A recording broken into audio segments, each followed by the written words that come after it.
नमस्कार। आज हमारे साथ कोर कमेटी और पूर्व अध्यक्ष हैं मलकीत सिंह, जो all India motor transport Congress से जुड़े हुए हैं। उनसे जानेंगे ट्रांसपोर्टरों की समस्या क्या है। लगातार जिस तरीके से लॉकडाउन बढ़ रहा है, एक बार लोगों ने सोचा कि अब गाड़ी जो है पटरी पर आने वाली है, एक बार फिर लॉकडाउन लगने के बाद से मन में उनके क्या विचार चल रहा है, परिवार को कैसे पाले, अलग अलग चीज़ों से परेशान है लोग।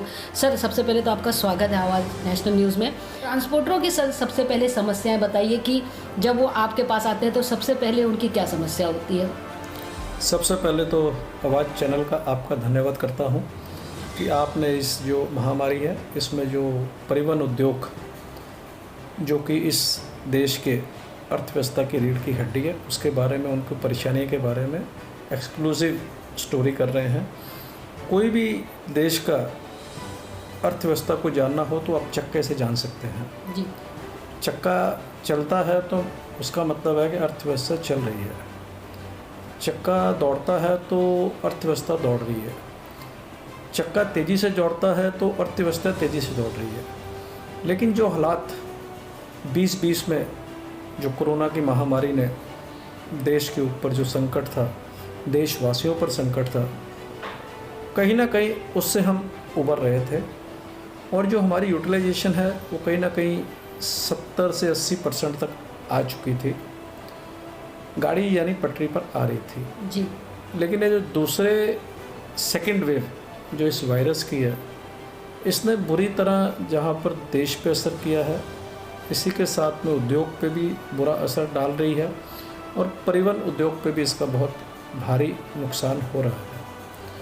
अगर मैं बात करूं तो आज जो हमारी 70-80% की जो क्षमता पे जो गाड़ियां हमारी चल रही थी, आज वो कम होकर लगभग आधी हो चुकी हैं जी। आज हमारी जो गाड़ियां हैं लगभग 40% ही गाड़ियां चल रही हैं और ज़्यादा जो गाड़ियां हैं वो अति आवश्यक एसेंशियल कमोडिटीज़ पर ही चल रही हैं। फल, फ्रूट, सब्जियां, दूध, पानी, petroleum products, pharmaceutical, medicine, oxygen, इसमें ये गाड़ियां चल रही हैं।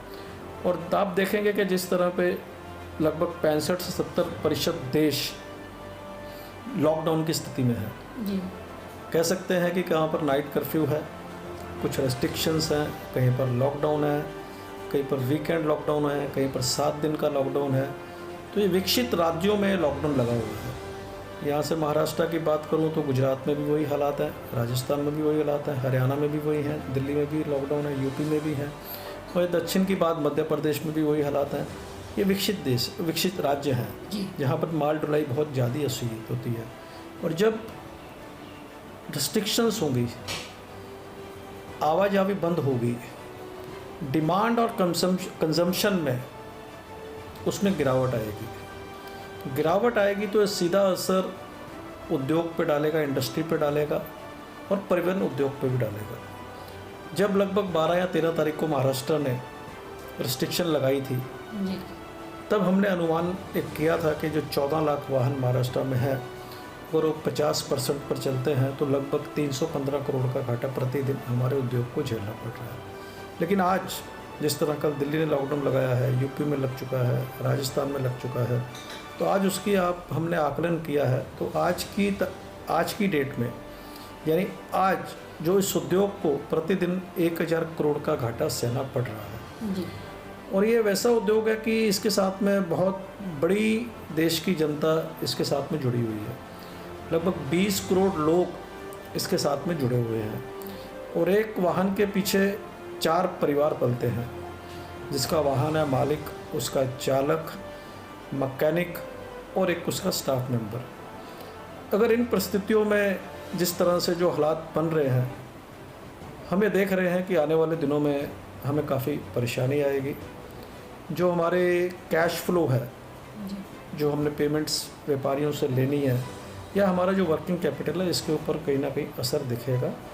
और सरकार से हमने आग्रह किया कि प्रोएक्टिवली स्थिति बिगड़े ना उसके पहले ही आपको एक्शन करना चाहिए कि कोई ना कुछ सॉफ्ट लोन का प्रोविज़न करना चाहिए कि हम अपने रोज़ मुजारे के जो खर्चे हैं वो चला सकें और जो हमारे साथ में जो हमारा बड़ा परिवार है, 20 करोड़ लोग हैं, ये कहीं ना कहीं प्रभावित ना हो। सस्पेंशन ऑफ टोल, जैसे कि लॉकडाउन 2020 का छूट दी गई थी टोल में, इस तरह की छूट केंद्र सरकार भी देवे नेशनल हाईवे पर, राज्य सरकारें भी दें। अगर ये स्थिति लंबी चलती है तो आने वाले दिनों में जो हमारी सरकार से मांग हमने रखी है कि राज्य सरकारों ने जो रोड टैक्स है उसमें छूट देनी चाहिए, ई-वे बिल है उसकी वैलिडिटी बढ़ानी चाहिए, और इसी तरह जो थर्ड पार्टी इंश्योरेंस है उसमें कोई ना कोई हमें राहत मिलनी चाहिए। और जो सबसे बड़ी जो तलवार हमारे ऊपर हर महीने लटकती रहती है हमारी इंस्टॉलमेंट्स की रहती है, जो एक पर्टिकुलर डे पे हमें भरनी पड़ती है। जब ये हमारा cash flow working capital effect होगा तो यानी कहीं ना कहीं लोन्स डिफ़ॉल्ट होने की हम देख रहे हैं कि हो सकते हैं। तो यहाँ पर वो ऑपरेटर का, ट्रक मालिक का सिबिल ख़राब होगा, अच्छे ट्रांसपोर्टरों का सिबिल ख़राब होगा, आगे उन्हें लोन लेने में परेशानी होगी।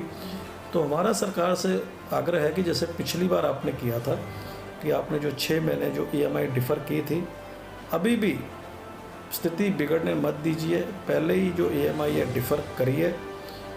और इससे होगा क्या, अगर बैड लोन्स होंगे, कई फाइनेंस कंपनियां गाड़ी रिपोसेस करने लगी तो हपड़ा दपड़ी का माहौल बन जाएगा पूरे देश में। बेरोजगारी पहले ही उच्च स्तर पर है, अनएम्प्लॉयमेंट और बढ़ेगी। तो सरकार ने प्रोएक्टिवली इनके ऊपर सारे गंभीर रूप से विचार करना चाहिए और जो इतना बड़ा उद्योग है उसको राहत देनी चाहिए। सर, बहुत सारे ट्रांसपोर्टरों की समस्या है कि वो एक जगह से जब दूसरे जगह जा रहे हैं तो लॉकडाउन है, ऐसे में जो ट्रांसपोर्ट जैसे आपने कहा दूध है, सब्जियां हैं, ऐसी चीज़ें वो वहाँ तक पहुँच नहीं रही है, तो ऐसे में आप ट्रांसपोर्टरों को किस तरीके से देंगे या किस तरीके से वो बचे इन सारी चीज़ों से, क्या सुझाव देना चाहेंगे? देखिए, बात वैसी है कि कहीं ना कहीं जो हमारा अनुभव रहा है कि जो ये गर्मी की छुट्टियां होती हैं, समर वेकेशन होता है, तो काफ़ी जो माइग्रेंट्स हैं वो अपने गाँव की तरफ जाते हैं। इस बरस भी जा रहे हैं और ये स्थिति को देखते हुए काफ़ी और भी लोग कहीं ना कहीं अपनी गांव की तरफ जा रहे हैं। तो जहां पर ड्राइवरों की भी किल्लत होगी, लोडिंग स्टाफ की, अनलोडिंग स्टाफ की, एडमिनिस्ट्रेटिव स्टाफ की भी दिक्कत आएगी और जो दुगनी मार हमें पड़ रही है। अगर मेरी गाड़ी बॉम्बे से बेंगलोर जाती है तो वापसी, या बॉम्बे से दिल्ली जा रही है या बॉम्बे से राजस्थान जा रही है, वहाँ से जो वापसी भाड़ा है उसके लिए हमें लंबा इंतज़ार करना पड़ता है, जो कि पहले 1-2 दिन का समय था, आज 3 से 4, 4 से 5 दिन के समय वापसी माल में लग रहे हैं। तो यानी जो गाड़ी मेरी बॉम्बे टू बेंगलोर महीने में 3.5 ट्रिप करती थी, आज 2 ट्रिप पे आएगी है, तो दुगनी मार पड़ी है। और गाड़ियाँ जब खड़ी हो जाएंगी, माल नहीं होगा, ना जाने में होगा ना आने में होगा, तो जब ये संकट बढ़ेगा तो कहीं ना कहीं मालिक भी कहेगा कि ड्राइवरों को कि मैं अभी मेरे हाथ खड़े हैं, मैं आपको रोज़ का खर्चा नहीं दे सकता, सरकार की तरफ से कोई सहायता नहीं मिल रही है, तो कहीं ना कहीं इसमें और संकट बढ़ेगा। लेकिन हम इन विपरीत स्थितियों में अपनी जान को जोखिम में डालकर ये अनुसूचित कर रहे हैं कि 130 करोड़ देश की जनता भूखी ना सोए। जो भी एसेंशियल कमोडिटी है, फल हो, फ्रूट हो, सब्जियां हो, राशन हो, गेहूँ हो, वीट हो, राइस हो, पल्सेस हो, ये हम पहुंचाने की कोशिश कर रहे हैं। लेकिन सरकार की तरफ से जो ये चालक हैं, जो कि मोस्ट वेनरेबल पर्सन है इस कोरोना काल में, उनको कोरोना वॉरियर का दर्जा देना चाहिए, उनको कोविड इंश्योरेंस मिलना चाहिए और उनकी वैक्सीनेशन प्रायोरिटी पे होनी चाहिए। कल सरकार ने कहा है कि 18 वर्ष के ऊपर कोई भी वैक्सीनेशन करा सकता है, लेकिन ड्राइवर हमेशा सड़क पर रहता है। उनकी सुविधा के अनुसार ट्रक टर्मिनल्स हों, हाईवेज में कोई कैंप लगें कि उनको वैक्सीनेशन दें। जैसा कि ट्रक टर्मिनल में देंगे तो हम उनको 2 दिन का रेस्ट वहाँ पर अपने ऑफिस में, अपने गोडाउन में करवा सकते हैं, उनके खाना पीना दे सकते हैं, उनकी देखरेख कर सकते हैं कि उनको बुखार जुकाम कोई साइड इफ़ेक्ट तो नहीं हुए हैं। तो ट्रक टर्मिनल में हमारा सुझाव है, मंडियों में सुझाव है कि क्योंकि हॉस्पिटल में जाके अपॉइंटमेंट लेके वो वैक्सीनेशन करेगा, उसके लिए लंबा प्रोसेस होगा, वो मतलब कि मुमकिन नहीं होगा। और इनको ऐसे फ्रंट लाइन कोरोना वॉरियर ये सुविधा, उनको जो टीके की जो प्रोविज़न है उनकी जगह पे ट्रक टर्मिनल्स में या मंडीज़ पे, पेट्रोल पंप पे, वहाँ पर हाईवेज पे कोई कैंप लगा के उनकी वैक्सीनेशन प्रायोरिटी पे करनी चाहिए। जी बिल्कुल। सर, आपने जिस तरीके से कहा कि कई सारे लोग जो वेकेशंस होते हैं उसमें गाँव जाते हैं, ट्रांसपोर्टर्स जो है आपने कहा सड़कों पर रहते हैं, ऐसे लोग आज चलिए खाने पीने के लिए चीज़ें नहीं मिल रही तो लोग गांव की तरफ रुख कर रहे हैं, अब ये कहाँ जाएंगे? देखिए, चालक सबसे, जैसे मैंने कहा है कि कोई भी देश की अर्थव्यवस्था की रीढ़ की हड्डी चक्का है, जी और चक्का चलाने के लिए चालक रीढ़ की हड्डी है। जी उनको 2020 में भी हमने अपना बड़ा परिवार हम मानते हैं जी उनको रखा था। आज भी कोई भी कमी, कोई भी रुकावट उनको, उनके परिवार को गांव में ना आए, उसके लिए जो भी सहयोग है हम उनको उनकी अपेक्षा के मुताबिक ज़्यादा कर रहे जी हैं और अपनी क्षमता से ज़्यादा कर रहे हैं। Sir, all India motor transport Congress जो है ऐसे लोगों के लिए सरकार से क्या मांग करती है या वो इनके लिए क्या करना चाहती है? देखिए, हम जो दिक्कतें हैं, जो परेशानियां हैं इस उद्योग में, हम सरकार के पास रखते हैं। जी हमने सरकारों को निवेदन दिया है, मेमोरेंडम दिए हैं कि अगर ये स्थिति इस तरह की है ज़मीनी स्तर पर, अगर उसमें सुधार नहीं होगा तो आने वाले दिनों में हो सकता है कि सप्लाई चेन बैडली इफेक्ट हो। जी तो सरकार उसके ऊपर गौर करती है, जो भी उचित कदम है समय समय पर लेती है, लेकिन इस बार सरकार को प्रोएक्टिवली एक्ट करना पड़ेगा कि स्थिति बिगड़ने ना दें। उसके पहले ही जो भी सुविधा हम चाहते हैं वो हमें उपलब्ध कराई जाएं, खासकर जो हमारे चालक हैं उनके लिए। जैसे कि मैंने पहले जिक्र किया कि उनको फ्रंट लाइन वॉरियर का दर्जा दिया जाए, जी कोविड इंश्योरेंस हो, जी क्योंकि उनका भी परिवार है। आज आपने हमारे उद्योग में काफ़ी जो ऑक्सीजन में सप्लाई जो कर रहे हैं, काफ़ी ड्राइवरों को कोरोना हुआ पड़ा है, उसका इलाज हमने खुद किया है, सरकार की तरफ से कोई सहयोग नहीं मिला। अगर खुदा ना खासा कोई ट्रेजेडी हो जाती है तो उनका परिवार कहाँ जाएगा?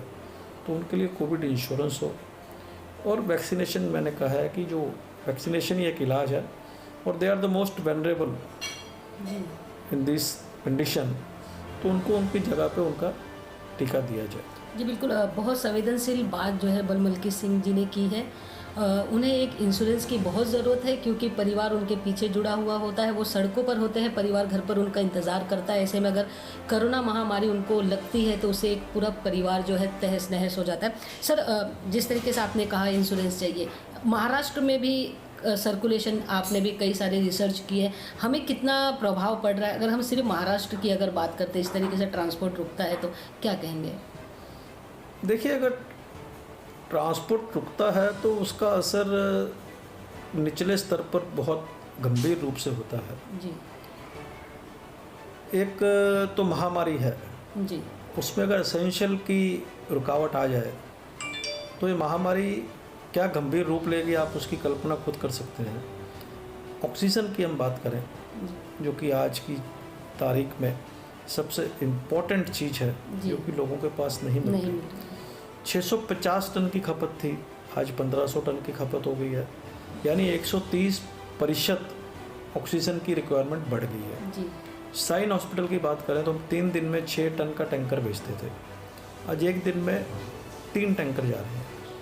इतनी खपत बढ़ी है, और उसके लिए सीमित टैंकर हैं, स्पेशलाइज्ड टैंकर हैं, उसके लिए ट्रेंड ड्राइवर हैं, जी उनको ट्रेनिंग दी जाती है ये माल ढुलाई की, उनको अनलोडिंग की ट्रेनिंग दी जाती है कि कौन से टेम्परेचर में माल को लोड करना है, कौन से में कैरी करना है, और जब खाली करना है तो कौन से टेम्परेचर में करना है। कोई उसको आम चालक नहीं चला सकता।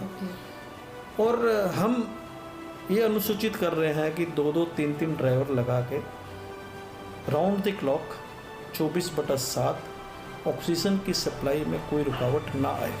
जी इसके लिए हमने स्टैंड बाय ड्राइवर भी रखे हैं कि ड्राइवर को कोई दिक्कत आती है तो उसकी रिप्लेसमेंट तुरंत हम कर दें। और हमने जो मैकेनिक ऑन व्हील रखे हुए हैं, गाड़ी में कुछ ब्रेकडाउन होता है तो हम कोशिश करते हैं कि जो लोडिंग पॉइंट है या अनलोडिंग पॉइंट है वहाँ पर गाड़ी को रिपेयर कर दिया जाए। कि इसमें आज की स्थिति में जो जंग की स्थिति है और एक मानवता को देखते हुए ऑन ह्यूमैनिटेरियन ग्राउंड हम अपना कर्तव्य निभा रहे हैं कि उसमें कोई भी देरी ना हो, क्योंकि उसमें एक्स्ट्रा टैंकर नहीं है, उनसे ही हमें माल ढुलाई करनी पड़ेगी और जो रिक्वायरमेंट है पूरी करनी पड़ेगी। सर जैसे आपने सायन अस्पताल के जैसे कई सारे अस्पतालों में सर इस तरीके की चीज़ों की ज़रूरत पड़ेगी, तो आप लोग कितनी तैयारी में हैं? अगर सरकार किसी तरीके से कोई मदद करती है तो आप लोग एक दिन में कितने रिक्वायरमेंट को पूरा कर सकते हैं? देखिए, इसमें जो हमारे पास इंफ्रास्ट्रक्चर अवेलेबल है, जी, जो टैंकर अवेलेबल है, उनमें ही हमें माल ढुलाई ज़्यादा करनी पड़ेगी। उसमें बढ़ाना पड़ेगा सर? उसी में ही उनके ट्रिप बढ़ाने पड़ेंगे, क्योंकि इसके लिए एक्स्ट्रा टैंकर रातों रात महीनों नहीं बन सकते। ओके सरकार से हमने परमिशन मांगी थी कि जो नाइट्रोजन के टैंकर हैं जी, उनको ऑक्सीजन में कन्वर्ट करके ऑक्सीजन ढुलाई के लिए अनुमति दी जाए, वो सरकार ने दी है। ऑर्गन के जो टैंकर थे उनको ऑक्सीजन में कन्वर्ट करके उनमें ढुलाई की जाए। हम जो नाइट्रोजन के टैंकर थे, ऑर्गन के टैंकर थे, उनको कन्वर्ट करके उसको भी ऑक्सीजन ढुलाई में लगा रहे हैं। जी बिल्कुल। सर कुछ व्यूवर्स हैं हमारे, उन्होंने एक क्वेश्चन भेजा था, हरमिंदर कौर करके हैं पंजाब से। उन्होंने पूछा था कि सर मैं जब सामान लेकर जाता हूं तो मुझे अब लोग जगह पर रुका देते हैं, ट्रैफिक जो पुलिस वाले हैं ऐसे लोग परेशान कर रहे हैं, तो ऐसे लोगों के लिए आप लोग कोई सुविधा उपलब्ध करा के उनको दे सकते हैं क्या? देखिए, जहाँ पर मैं समझता हूँ कि जो ट्रांसपोर्ट ऑफ गुड्स है जी वो असेंशियल और नॉन असेंशियल हो, इसकी माल ढुलाई में कहीं भी रुकावट नहीं है। जी ये सरकार के पास हमारा भी अनुभव है, सरकार का भी अनुभव है। जो सरकार ने 2020 के बाद में कई अमेंडमेंट की, हमारे जो राय हमने दी उसके ऊपर अमेंडमेंट की।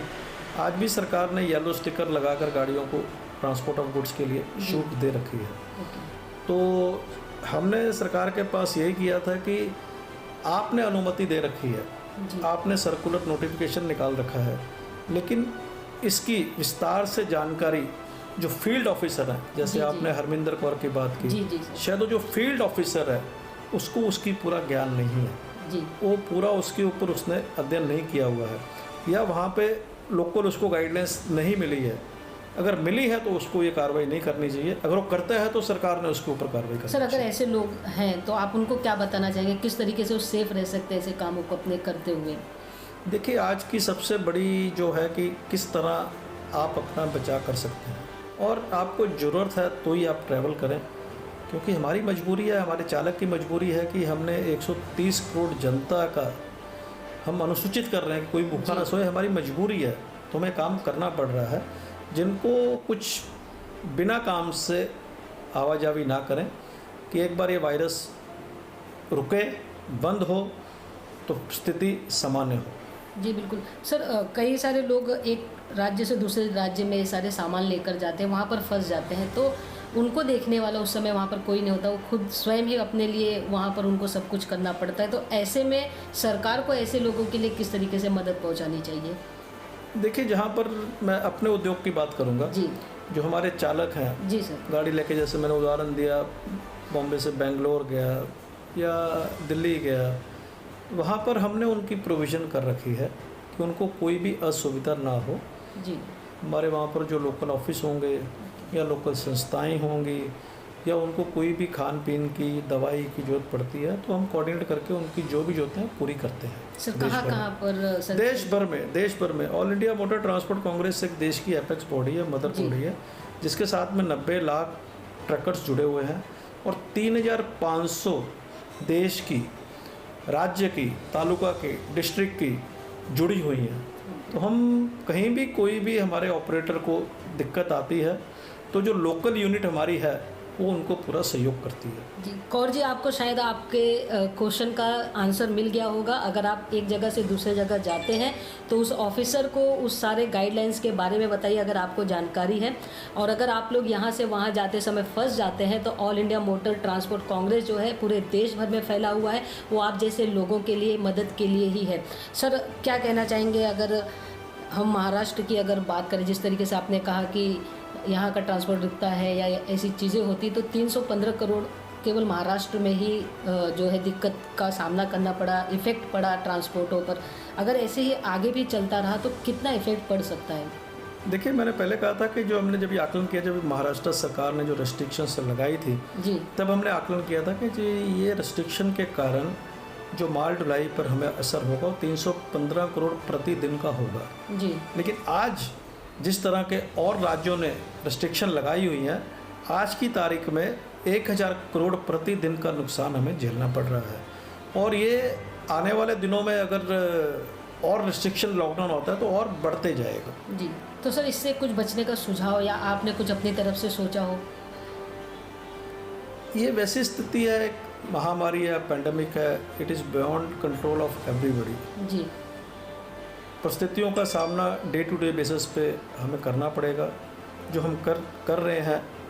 और ये चुनौतियां हैं जिसका हम सामना कर रहे हैं। तो आने वाला समय बताएगा कि किस तरफ ये रुख लेता है और क्या हमें करना है। हमारा तो निर्भर है माल ढुलाई पर। जी, माल ढुलाई चलेगी तो हमारा कारोबार चलेगा, और जो भी हमारे जो लोन्स हैं या टैक्सेस हैं हम पे कर पाएंगे। तो it is wait and watch, और स्थिति काफ़ी गंभीर है। इसमें हमें डे टू डे इसको रिव्यू करते हैं, और जो चैलेंजेस है, जैसे आपने कहा था कि कोई व्यक्ति रुक जाता है, हमारे चालक रुक जी। जाते हैं, उनको दिक्कत आती है, पूरा दिन वही समस्या को हम लेके उसका हल निकालने की आज की तारीख में कोशिश कर रहे हैं। जी बिल्कुल, कई सारी समस्याएं जो है लगातार इनके पास आता रहता है। ये हर तरह से सुझाव जो है लोगों को पहुंचाते रहते हैं, कभी अपने लोगों की तरफ माध्यम से या कभी अपनी तरफ से। हमेशा आप लोगों से जुड़े रहते हैं। ऐसे में ऐसे लोगों का साथ आपको भी देना चाहिए, क्योंकि आज देश को एक दूसरे के साथ चलने की ज़रूरत है। चाहे वो ट्रांसपोर्टर हो, किसान हो या हम जैसे लोग हों, हम सभी को एक दूसरे के साथ जुड़ना पड़ेगा। सर, लोगों को एक आपकी तरफ से कोई मैसेज जो आप देना चाहें या आपके मन में इस लॉकडाउन को लेकर चल रहा हो? ये लड़ाई 130 करोड़ देशवासियों की है। जी बिल्कुल। इसमें सरकार भी अकेली नहीं लड़ सकती, हमें पूरा सहयोग देना पड़ेगा। और मेरा आपसे हाथ जोड़कर यही आग्रह है, निवेदन है कि जितना सुरक्षित आप रह पाएँ आप रहें। स्टे सेफ, स्टे होम, और कोशिश करें कि इस कठिन समय में किसको ज़रूरत पड़ती है तो हमारी पूरी क्षमता लगा के उसकी मदद करने की भी कोशिश करें। जी बिल्कुल, जिस तरीके से बल मल्की सर ने बहुत सारी चीज़ें हमारे सामने रखी है, खासकर वो ट्रांसपोर्टरों को भी अपना सपोर्ट दे रहे हैं। आम जनता जो है अगर उन तक पहुंचती है तो उनको भी मदद करने की कोशिश करते हैं। आप भी इसी तरीके से उनसे जुड़े रहिए। हम अगली बार किसी अन्य व्यक्ति से मिलेंगे जो समाज के लिए, अपने लोगों के लिए कुछ करने की चाह रखता है। सब्सक्राइब करें आवाज़ नेशनल न्यूज़ और बेल आइकन दबाना बिल्कुल भी ना भूलिए, ताकि हमारे अपडेट सबसे पहले आपको मिले।